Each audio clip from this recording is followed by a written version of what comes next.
चलो तो आप जो है विज्ञान में सेकंड जो पार्ट चल रहा है, फर्स्ट पार्ट हो गया प्रकाश का परावर्तन, अब चलेगा प्रकाश का अपवर्तन।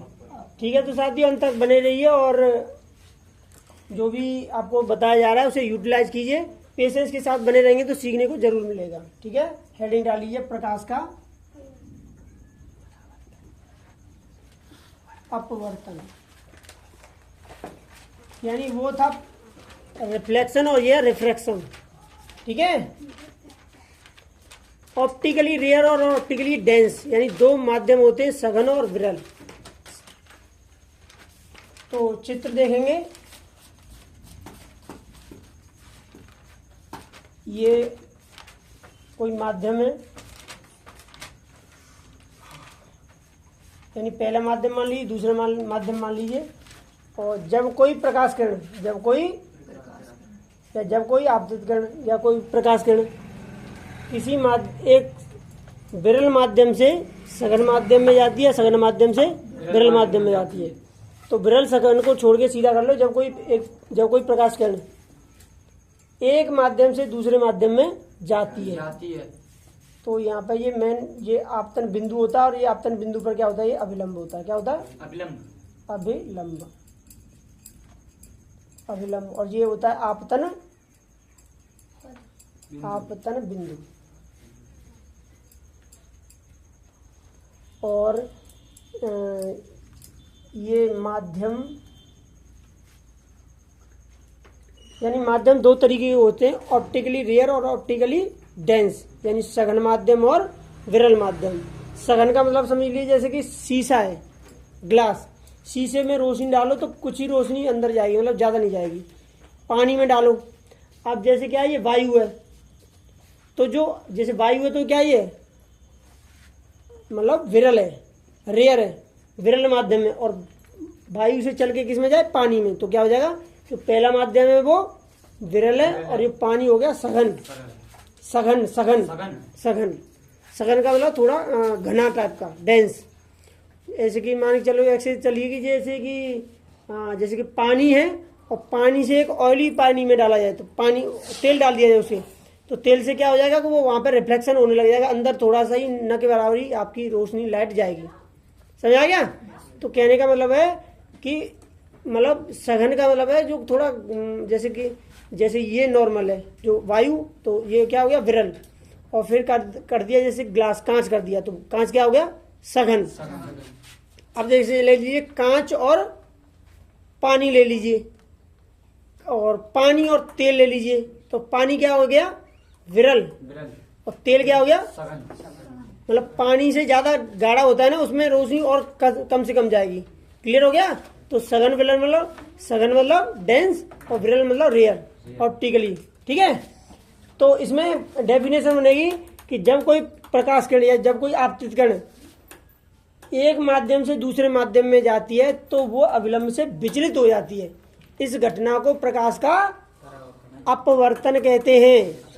और अगर इसे बढ़ाना चाहें तो क्या बढ़ाएंगे कि जब कोई प्रकाश किरण एक माध्यम से दूसरे विरल माध्यम से सघन माध्यम में जाती है, जब विरल से सघन में जाएगी तो अविलंब की ओर झुक जाएगी, और अगर सघन से विरल में जाएगी तो अविलंब से दूर हट जाएगी। क्योंकि जब सघन मतलब घने में कोई चीज जाएगी तो वहां पे दबाव पड़ेगा तो वो झुक जाएगी, और हल्के में जाएगी तो दूर हट जाएगी। तो सघन और विरल का ये चक्कर छोड़ के सीधा रखो कि एक माध्यम से दूसरे माध्यम में जाती है तो अविलंब से विचलित, अपने मार्ग से विचलित हो जाती है। समझ आ गया? जब कोई प्रकाश किरण एक माध्यम से दूसरे माध्यम में जाती है तो वह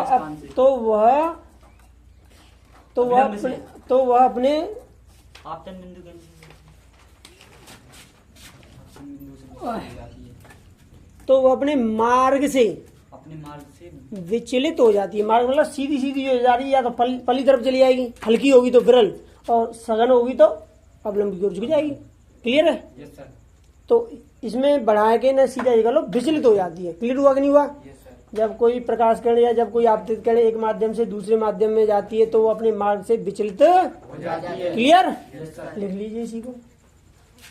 अब यहाँ विचलित होगी तो इसे क्या होगा, जैसे जैसे या तो ऐसे जाएगी और या फिर ऐसे जाएगी, बस एक ही लिख दीजिए। यानी इसको सीधा सीधा नहीं चलाना, विचलित करके थोड़ा सा, जैसे ऐसे तो फिर ऐसे ऐसे।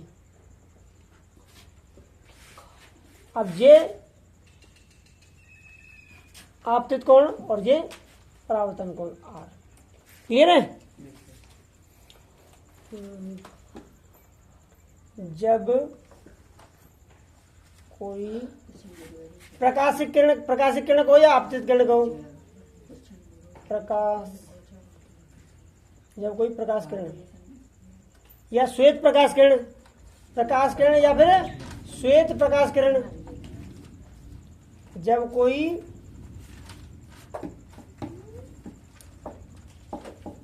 श्वेत प्रकाश किरण,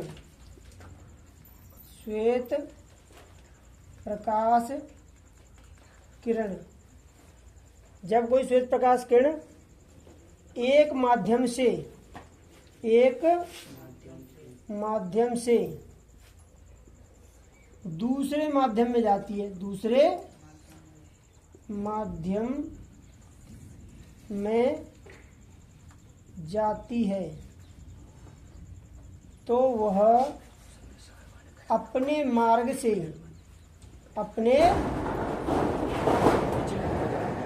से विचलित हो जाती है,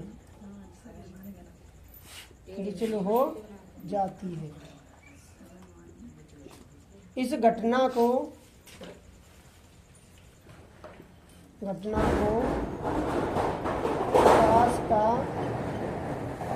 प्रकाश अपवर्तन कर दिया भाई, यहाँ पे भी काल लिख लेना प्रकाश का, ठीक है।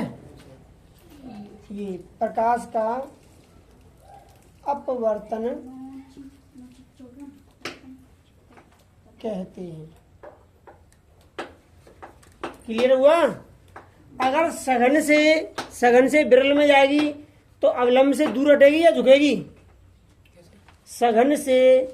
सघन माध्यम से कोई किरण, लिसन सुधीश, सघन माध्यम से कोई किरण विरल माध्यम में जाएगी तो अवलंब की ओर झुकेगी या दूर हट जाएगी। अवलंब की ओर दूर हट जाएगी, हल्के में जा रही है।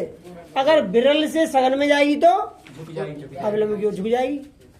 समझ आई नहीं आएगी।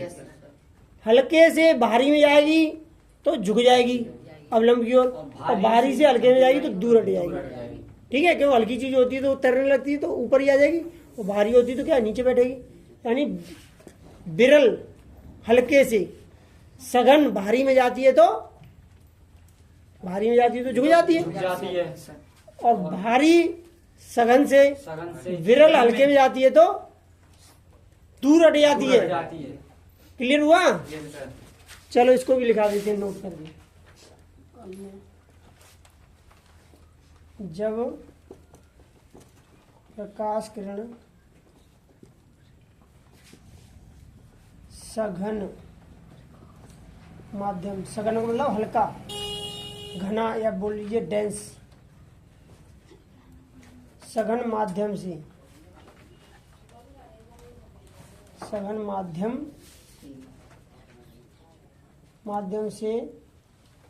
जब प्रकाश किरण सघन माध्यम से विरल माध्यम में जाती है, विरल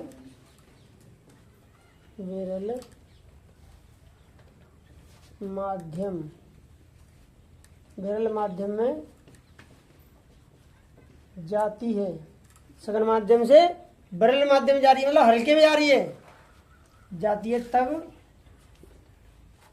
किरण अविलंब से क्या हो जाएगी, अविलंब से दूर हट जाएगी, से दूर हट जाएगी, हो जाएगी, दूर हो जाएगी। लेकिन विरल माध्यम से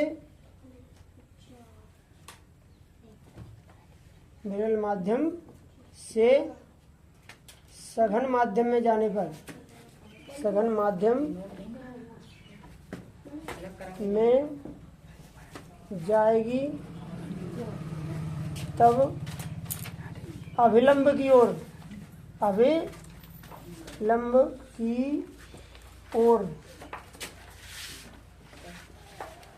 झुक जाएगी। क्लियर है? मतलब भारी होगी तो अवलंब की ओर झुक जाएगी, मतलब नीचे की ओर आ जाएगी। जब बजनी हुई चीज है समझ के चलिए एक तरीके सगनवानी का ना नॉर्मल आप समझ सकते हैं। सघन माने एक तरीके से भारी या दबाव वाली चीज, भारी या दबाव प्रेशर वाली चीज। और विरल माने एक तरीके समझ लीजिए हल्की, हल्की। अब तुमको ये समझो कि अभी तुम वायु में, खुले वायुमंडल में हो तो क्या लग रहा है? हल्का। अगर तुम्ही को पानी के अंदर कर दिया जाए फिर कैसा लगेगा? ठीक है। अभी बाहर हो, अभी तुम्हारे ऊपर रुई के, कॉटन के बोरे डाल दिए जाए फिर कैसा लगेगा? भारी भारी। ठीक है।